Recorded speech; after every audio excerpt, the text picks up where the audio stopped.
Welcome to Croatia, known for its passionate football fans, white posset wine that goes extremely well with the local octopus, apartmani and German tourists. But let me assure you, there is far more to it.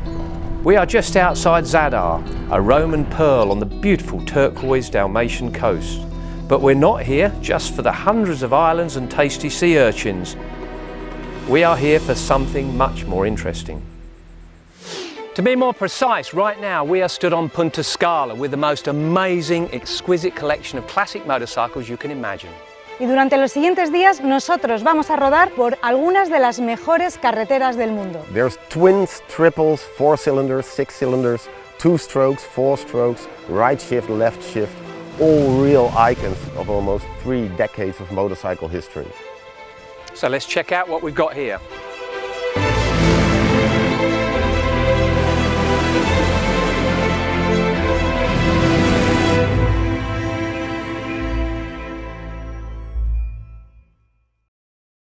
My selection of motorcycles was the top of the pops of the European superbikes in the second half of the 70s.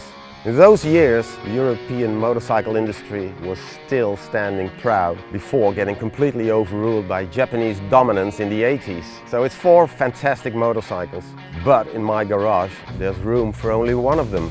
So which one will that be?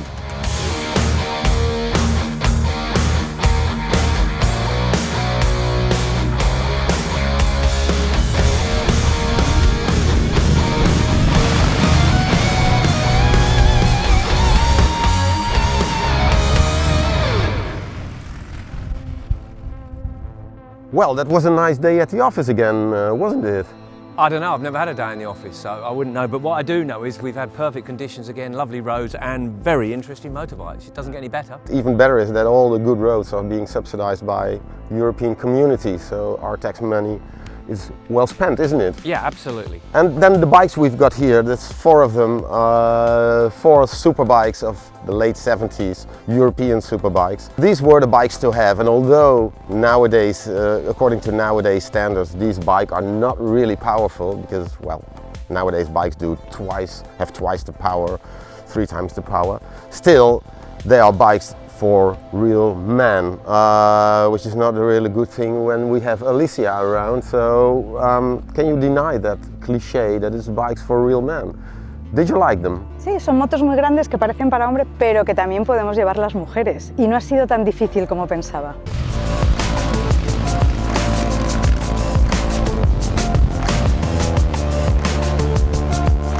Shall we start then with the biggest one of them all, the biggest superbike of them, the Laverda? La Laverda me parece la moto más elegante de todas las que tenemos aquí y como buena moto viajera es una moto que yo tendría para viajar, ir a hacer largas distancias y sobre todo ir acompañada. For me, Laverda, I was disappointed. It's a 3-cylinder, I expected it to be silky smooth. It vibrates more than the twin-cylinder one, and it feels like you're riding a 4-cylinder with 1 cylinder out. It really isn't that smooth, so I was a bit disappointed. It's very powerful, but they shouldn't make a Laverda that's not orange. Simple as that. Yeah, yeah, maybe that's, I think that's, there you have a point. You talked about traveling, which brings us automatically, as everybody does, to the only German in this group, the BMW. Yeah, well, it does everything it says on the box. It does vibrate, but it's a nice vibration, you know, it's nice, smooth and everything else. It's brilliant. For a bike that's 45 years old, I have to say, it was far more fun than I expected to be. I've seen these going past when I'm broken down on the side of the road on my Triumph and thinking boring Germans, but actually it is not a bad motorcycle, and for me, came quite close to winning this competition. And it's fast. Yeah, it is very fast. Ya, es muy rápida, pero lo que tiene esa moto es que es perfecta. Y de tan perfecta que es, llega a ser un poco aburrida, le falta un poco de salsa, de soul. Y además, estas motos las tenía la policía en mi país. Siempre las ha utilizado, son motos perfectas, no fallan, por eso las utiliza la policía. Y por eso a mí me da un poquito de mal rollo, no me gusta mucho, no es la que más me ha gustado.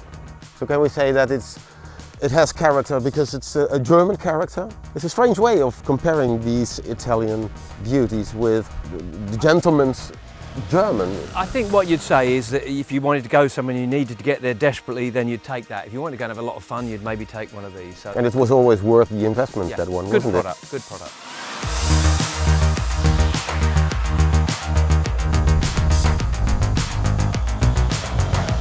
Next one, the Moto Guzzi.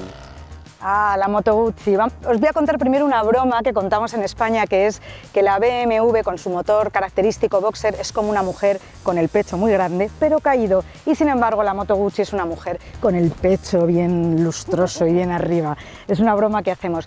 Me ha sorprendido mucho la Moto Guzzi, pensaba que me iba a costar más conducirla, pero ha sido realmente sencillo, suena bien y tiene un aspecto, la estás mirando y parece que va a salir corriendo, que va a salir volando. Me gusta su aspecto exterior y las sensaciones que te da al manillar. You're completely right, because it already looks as if it's going 100 miles an hour. It's so flat and it's so full of speed, and Yeah, it is very impressive to look at, but I will not forgive them for putting a ridiculous brake system on where put the front brake on and you get one single disc, put the back brake on, you get the back brake and one other disc. It is ridiculous, so out the question for me. brings us to the fourth one. I really think that we are approaching now our favorite, isn't it? I agree. I think that bike is a lovely rounded package. It's fast for 900 and like again, 45 years old. It's got great brakes on it, it's got great suspension on it. It sounds superb. I remember looking at these bikes with similar bikes to this on the racetrack, raced by someone like Paul Smart.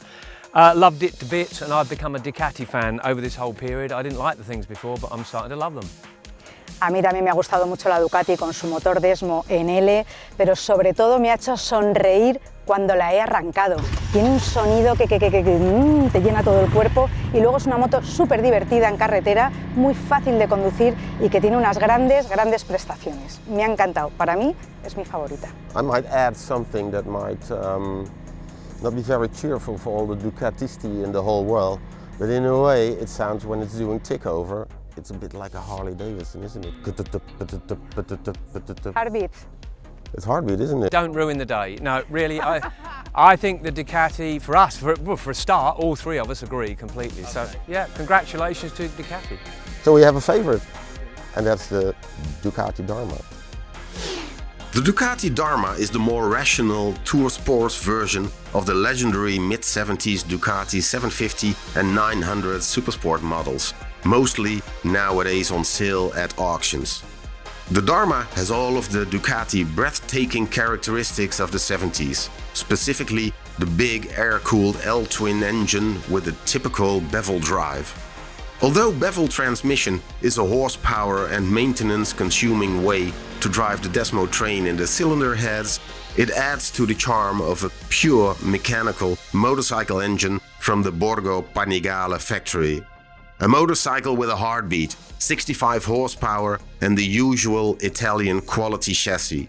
If you wonder which youngster glued that stupid tiger sticker on the right side, it's original, believe it or not.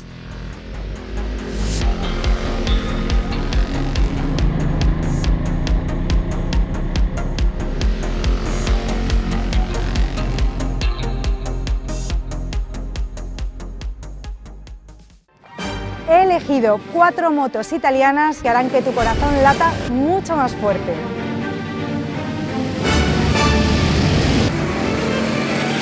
¿Cuál será mi favorita?